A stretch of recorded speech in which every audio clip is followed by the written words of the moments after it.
And with that, I would like to give the floor to Iris Vansenberg, who will be the chair of today's keynote session. Thank you.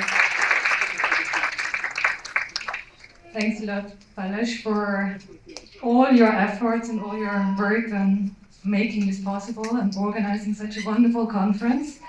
And I'm absolutely honored to chair this session, which we have two fantastic keynotes of Luisa and Lee. And I think it's a very nice combination of keynotes, because one of the things we noticed yesterday in several conversations is, okay, what is really unique about this conference and about this community is that we are on a very narrow topic, but at the same time extremely dynamic. New perspectives, new data, new methods, all the time popping up every other year. And I think our two keynotes are really reflecting these dynamics. So I'm very happy, also first, to welcome Luisa Gagliardi,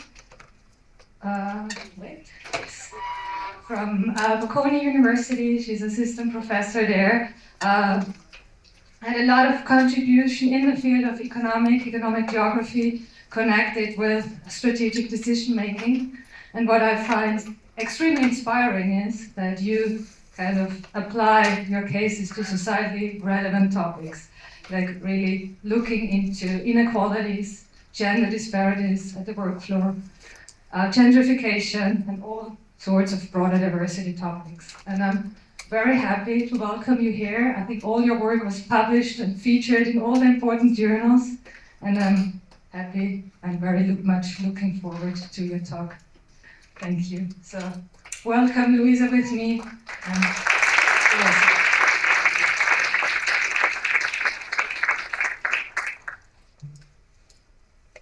Okay, so good morning everyone. Thank you for being here at 9 in the morning, and of course thank you to the organizers for the opportunity to speak to this great audience. So I take the chance to introduce in this setting a very recent research agenda which speaks about the microgeography of entrepreneurship. And I want to start with a very simple question. And a very simple claim. So entrepreneurship doesn't just take place in cities, it takes place in microgeographies within cities. Why this is the case and why this matters? Because microlocations is what decides and what affects who makes whom, who interacts with whom, who stays in the market and who is priced out, and also which neighborhoods within cities become hip and which one instead decline. And I mean, there are plenty of evidence, also anecdotal, of these ultra-local entrepreneurial clusters. So the London Silicon Roundabout or the New York Garment Districts are among those that received the more scholarly attention. But if we think about any entrepreneurial ecosystem worldwide, it's very unlikely to observe an equal distribution of entrepreneurial activities within cities, and very often entrepreneurial entry concentrates in very specific locations within these ecosystems. So in this setting, what I will speak about this morning is a very quick introduction about what I refer to when I speak about microgeography, which are the mechanisms that are relevant to entrepreneurship that are more likely to unfold at this spatial scale. And then I will take two empirical lenses in order to understand why microgeography matters for understanding and analyzing the evolution of entrepreneurial ecosystems. On one side, how entrepreneurship affects neighborhood change, and then how social instability that comes from neighborhoods change in turn affect investors' decisions. So in this setting, microgeography is the lens through which you look at the decision-making process of the main actors that operates in the ecosystem, both founders and investors. And then I will spend just a few minutes discussing how I think this agenda may be pushed forward. Now, what does it mean, microgeography? When we speak about microgeography in this setting, we really relate to a very fine-grained spatial scale that goes down to the block and the neighborhoods within cities. And I mean, it's not new to this audience why this matters. We know that agglomeration takes place at a very fine spatial scale, also because knowledge spillovers have a strong distance decay effect. Local amenity and legitimacy are mechanisms that often operates very locally, and inequality impacts often eats even more at the very local level. And here we can connect to all the literature that has looked at segregation within cities and the concentration at a very micro level of disadvantaged communities. Acknowledging this perspective in the study of entrepreneurship generates a fundamental shift in paradigm, because it implies shifting from what we mean and what we consider entrepreneurial ecosystems to what can be analyzed as a patchwork of micro-entrepreneurial ecosystems. And the key questions here is really how these different microgeographies emerge and how they evolve, shaping who wins and who loses from entrepreneurship. In this setting, the key message I want to convey is that we need to think about neighborhoods not as backdrops, but as places where inequality, resilience, and opportunities unfold. And of course, there are a variety of mechanisms that are relevant to entrepreneurship, which somehow support this idea that the microgeography of the phenomenon is an extremely relevant dimension to consider. So jobs, startups of course create jobs and attract talents in specific parts of the cities. There is evidence of the fact that this job creation effect is very localized, partly because founders are more likely to found their venture and create jobs in places and in neighborhoods where they live, and also because employees, especially skilled employees, have been proved to dislike commuting very much, so they tend to live close to the place in which they work. This, of course, generates a change in the character and in the vibe of neighborhoods, to the extent to which this local demand endogenously changes local amenities. And this combination of jobs and amenities inevitably feeds into the legitimacy of places, which means that there are neighborhoods that build a narrative and labels that somehow coordinate the expectations of the actors that operate within the ecosystem. So these clusters, because of this mechanism, often become self-reinforcing, but what is extremely interesting to notice is the fact that the way in which entrepreneurs, employees, and investors react to these very micro locations is the result of the micro signals that comes from these places. So some of these signals are signals of opportunity, again, agglomeration, concentration of amenities, successful narratives. Some of them are signals of fragility. So social disorders, displacement pressures, and of course, what we may call fragile communities. So starting from this intuition, I will now present two empirical lenses on which I focused my research recently. The first one looks at how entrepreneurship changes neighborhoods. And the question we will try to address in this context is really how entrepreneurial entry affects the evolution of neighborhoods in which it takes place. This comes from a recent paper with Olaf Sorenson, in which we try to trace this evolution. And what we find is that places, neighborhoods within cities that experience more entrepreneurial entry tend to evolve in a typical gentrification flavor. So we see evidence of the fact that all the residents that are often low educated and blue collar are replaced by new residents that are younger, more educated and white collars. And we see also evidence of a change, an endogenous change in the character of the neighborhood that is reflected into the characteristics of local amenities. Here data comes from TripAdvisor and looks in particular at restaurants. And you may notice how restaurants become more pricey, but also how they become more cosmopolitan and more diverse. What is interesting is that in a purely gentrification equilibrium, this kind of dynamics also affect housing prices. So we find evidence of the fact that neighborhoods that experience more entrepreneurial entry are also neighborhoods that become more expensive in terms of residential arrangements. And this positive correlation between entrepreneurship and housing price growth is robust across a number of specifications, and is robust also when we try to control for the typical endogeneity of entrepreneurial location choice. But why housing prices is a particularly important indicator in this setting? Because when we think about housing price growth within cities, we can consider it as a form of composite indicator that bundles together a number of things. Access to jobs and convenience of commuting, local amenities and perceived safety, but also this perception about the endogenous neighborhood trajectories.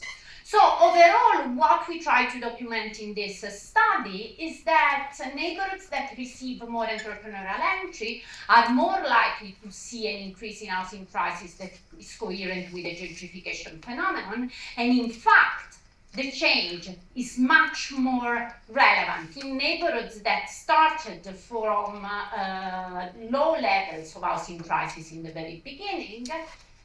And most importantly, and this is where the equity twist comes, displacement often affects groups of old residents that are not even able to capitalize on housing prices, because these are neighborhoods where the share of home ownership is often very low.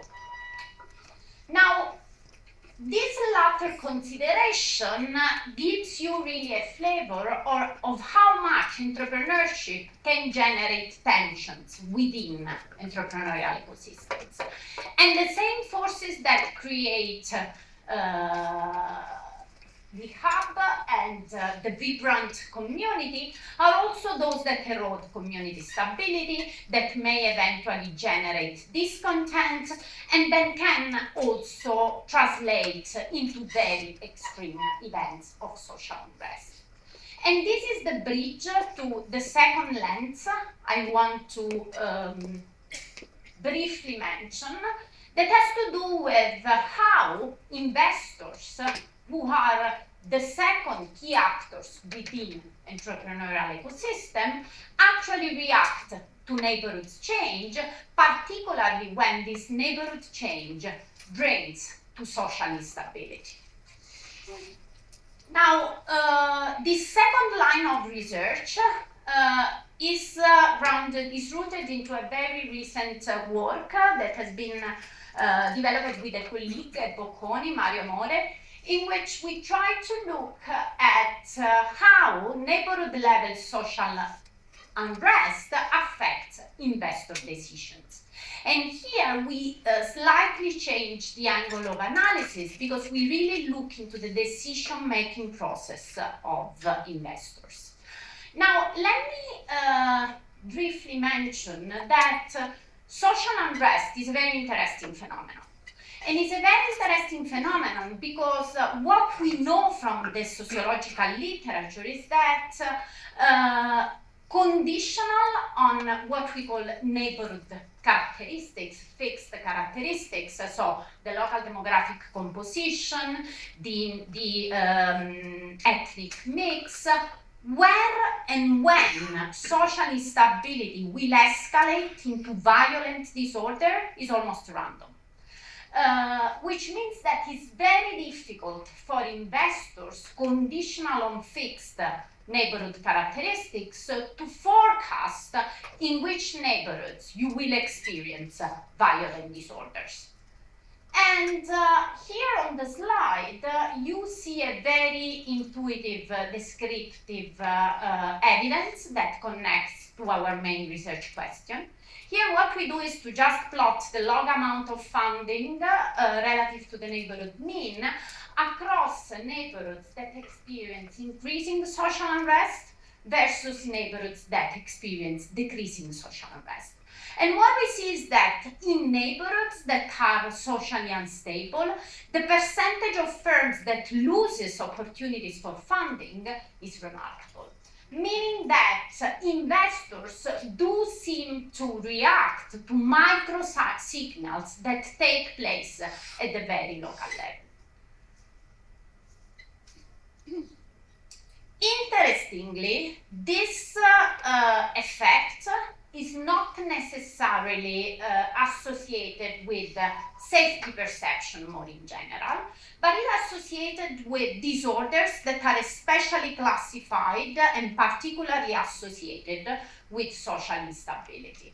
Meaning that we don't capture the effect of crime overall, we really capture the effect of events that we can connect with violent social disorders. And here we look at a very simple exercise that has to do with the London riots in 2011. Those of you that were in London in that moment, it was my first year in London, and I remember that summer as a very intense one. But the London riots in 2011 were a very, very kind of violent disorder, one of the most violent episodes of rioting in Europe in the last few years. And what we do here is a very simple exercise. So we compare neighborhoods that were affected by the riots with neighborhoods that were not affected by the riots before and after the rioting event. And what you can see from the graph is that we don't see any difference between these two categories of neighborhoods in the pre-rioting periods. This somehow speaks about this almost random distribution of social unrest, but we see a very significant decline in the amount of entrepreneurial funding in the post-rioting periods. And these effects tend to reinforce over time, which is consistent with the idea that neighborhoods that are affected by this kind of extreme events develop what we call a stigma that is very difficult to overcome. Now, but why social unrest is an important signal for investors? This is a very, very important question, and is an important question that we spend a lot of time on, simply because when you speak with to a traditional entrepreneurship researcher, this idea that the actors of the ecosystem react to very micro signals is often very controversial. And we try to understand really what is going on in the decision-making process of investors that affects, that makes them reacting to these events. To this extent, we ended up interviewing a very large set, more than 30 different venture capitalists with operations, with active portfolios in London and Paris, trying to understand what they read into social unrest and how social unrest eventually modifies their behavior. And what we learned that I think was extremely interesting for us is that investors, when confronting these unforecasted and extreme events, behave in a pure reverse Bayesianism flavor. What does it mean, pure reverse Bayesianism? It means that they tend to increase the variance of the potential end states they envisage, meaning that social unrest adds an additional layer of uncertainty in their funding decisions.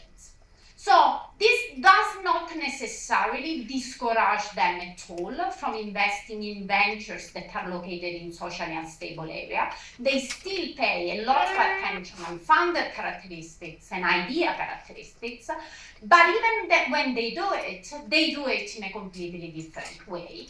And I will come back in a minute to this. There are very practical reasons that somehow explain why investors react like this. Social unrest makes talent acquisitions and retentions much more difficult. For those that we interviewed that were basically involved in more high-tech kind of software development kind of businesses, what they mentioned is really the fact that it's very difficult to attract people if your venture is located in a place that is perceived as not as dangerous or extremely stable. Of course, safety and commuting frictions also play a role. And in case of those businesses in which tangible goods are an important dimension, so where there is an important infrastructural dimension, there is also an issue associated with exposure to physical damages and vandalism. But what I think is extremely interesting to understand and to convey in this context is that investors do not just pick cities, they also pick locations within cities. And this opens the discussion about the existence of a microgeography of entrepreneurial funding that was almost neglected up to now in existing research. What do these investors, how do these investors react? We looked more in detail into their strategic decisions, and what we find is that they put in place two main strategies. The first one is the one you can guess. So they reallocate within the same city, which means that they still take advantage of citywide agglomeration, but they invest away from its stability. But what is interesting is that when they still decide to invest in ventures that are located in unstable areas, they change the modality of this investment. And in particular, they are more likely to adopt staging. What does it mean? It means that instead of providing funding in one shot, they tend to provide funding in tranche. And of course, this is something that affects firms, because you may imagine how much for a startup at the beginning of its entrepreneurial journey, having funding distributed over time rather than all in a tranche makes a big difference. And on top of affecting individual firms, it also affects spatial inequality in opportunity and potentially the way in which different neighborhoods evolve over time. So overall, introducing this microgeography of entrepreneurship calls fundamentally for analyzing this phenomenon in an integrated framework. An integrated framework in which these microgeographies, an integrated framework in which these microgeographies are really active kind of actors in the process. And they are the locus of upside dynamics, entry, agglomeration, amenity formation, legitimacy, but they are also the locus of downside dynamics, where resentment, displacement, potential backlash takes place. And interestingly, this implies understanding that ecosystem outcomes are nothing more than the sum of several micro-level decisions that respond to micro-level signals that both investors and entrepreneurs gather from the very narrow place in which they operate. Now, how to push this agenda forward? There are a number of practical lessons that I learned in this journey, and I'm still learning, also thanks to the great set of co-authors that is working with me on these topics. The first one, and I borrow from Holab on this, is that every time we study urban entrepreneurship, we really need to think about the phenomenon as a bundle of distinct exchange processes. And each of these exchange processes has a very, very specific spatial resolution. So what does it mean? It means that before even starting inquiring into these topics, we need to understand what kind of exchange we are focusing on and which is the spatial scale at which this exchange takes place.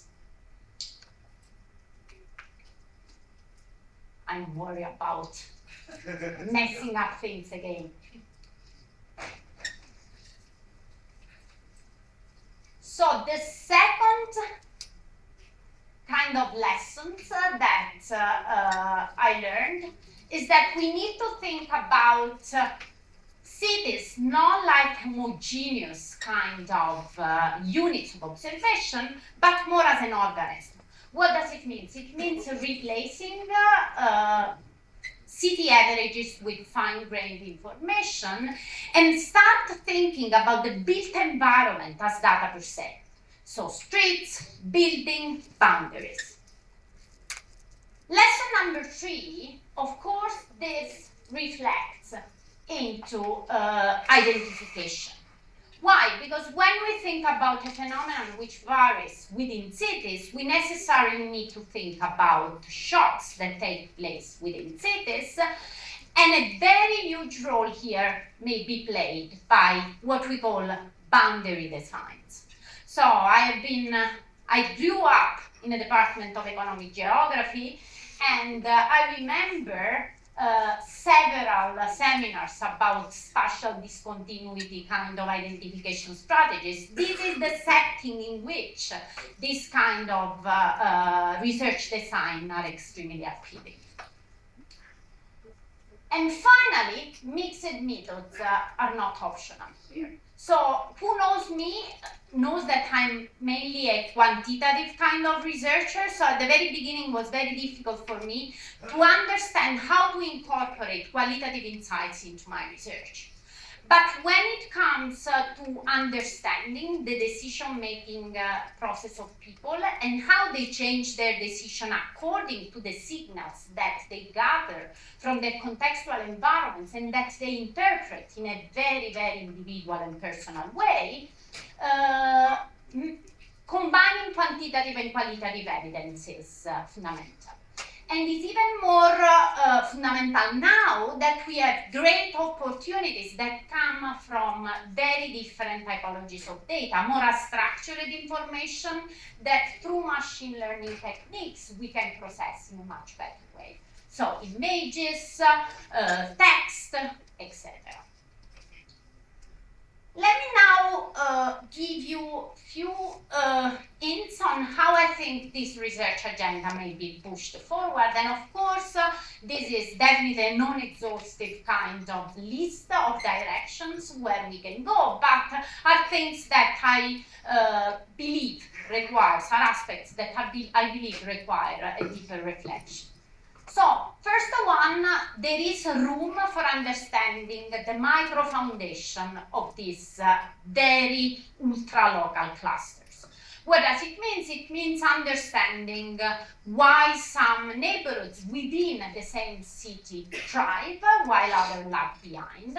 What role can be played by, for instance, anchor institutions, but also third places? There is a very interesting line of research by Mario Small at Columbia, which looks particularly at the role of third places and how they anchor entrepreneurial ecosystem in cities.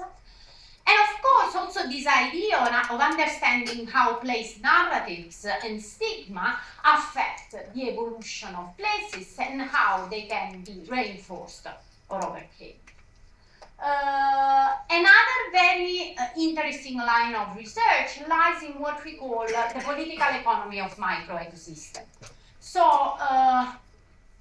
one of my mentors, who probably is here, Andres Rodriguez Pose, has a huge literature on, has contributed a lot on understanding the dynamics in the places that don't matter. So what happens when communities are systematically pushed out of functioning economic systems.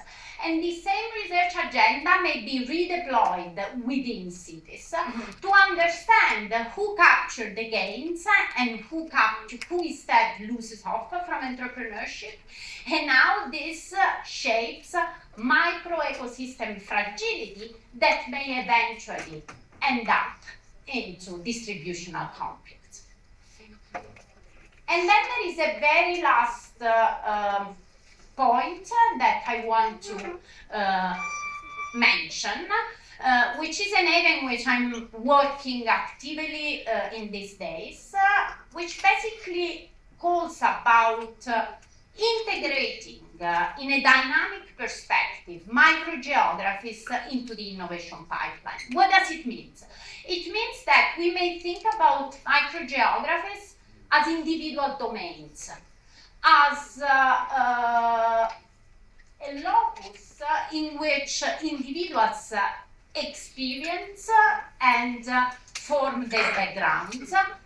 And this implies that these microgeographies inevitably shape their cognitive mindset. What does it mean that they shape their cognitive mindset? It means that microgeography may affect who becomes an entrepreneur, for instance, but conditional on becoming an entrepreneur, it may also affect which kind of entrepreneurial idea you develop and which kind of customers you target by your entrepreneurial idea. So this is a fruitful area of research, especially to understand to what extent entrepreneurship becomes an inclusive force versus a force of exclusion.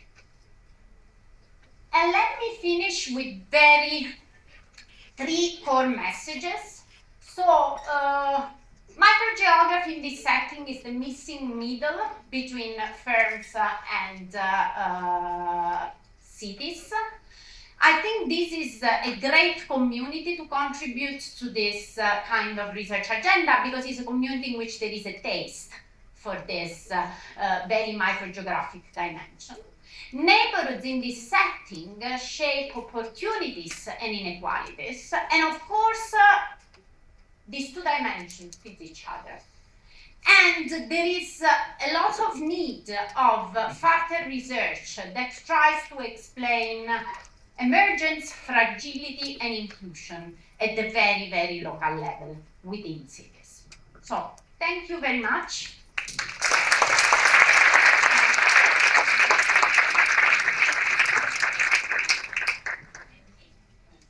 For sure. Thank you very much, Luisa. That was extremely rich and thought-provoking at the same time. So I'm sure there are questions. So I see already hands raised. That's good. Just we don't have too much time, so I agreed with Luisa that we collect 2 to 3 questions. So please keep it short and also targeted. So and then we can maybe have a second round. Okay? Yeah. Hi, Luisa. Thanks a lot. Thanks a lot for this presentation. Great to see this connection between economic geography and management, organization, entrepreneurship studies. So in your integrated framework, of course, I see where you're coming from. You're looking at it from a strategic management perspective, but I see there mostly private actors, right? While what you're talking about is very much what, for instance, European planners would have to care about. So I was thinking, how do you see bringing in the public actors in a way that is not just giving you an opportunity for an identification strategy? Thank you. Thanks. There was also one in the back I saw. Here, in last row in the back. And then here in the middle. Okay, thank you. Super interesting presentation. I'm wanted to know more about what you mentioned about the unrest and the violent accidents, violent actions. This is different from criminality, and I guess this is connected to social and political events, and it is kind of temporal. So did you see any fading out of this impact on film relocation? Thank you. So I would take one here in the middle, was one? And then, yeah, so then I go on this side. Thank you. Thank you for a very interesting presentation. And my question or thoughts around this is that there's a connection between these riots and these neighborhoods, not only on the single level, but on a multi-level scale. So when I'm listening to you, I think this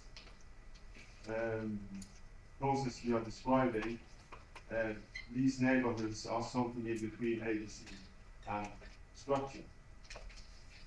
So I wonder if you could elaborate a little bit how social mobility adds in.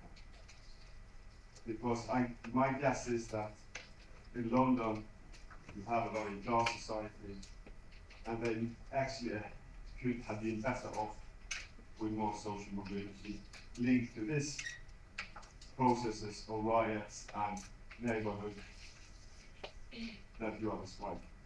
Right, thanks. Well, good question. Thank you. So thanks for the questions. That's a great opportunity to elaborate a bit more. Carolina, so you are right. Here the perspective is almost, is fundamentally the perspective of a strategy scholar. I have this mixed soul, so I'm a geography by heart and strategy by actual training now. So I think there is a big room besides identification for the role of urban planners, and this is what I mean when I speak about anchor institutions as a possible line of research.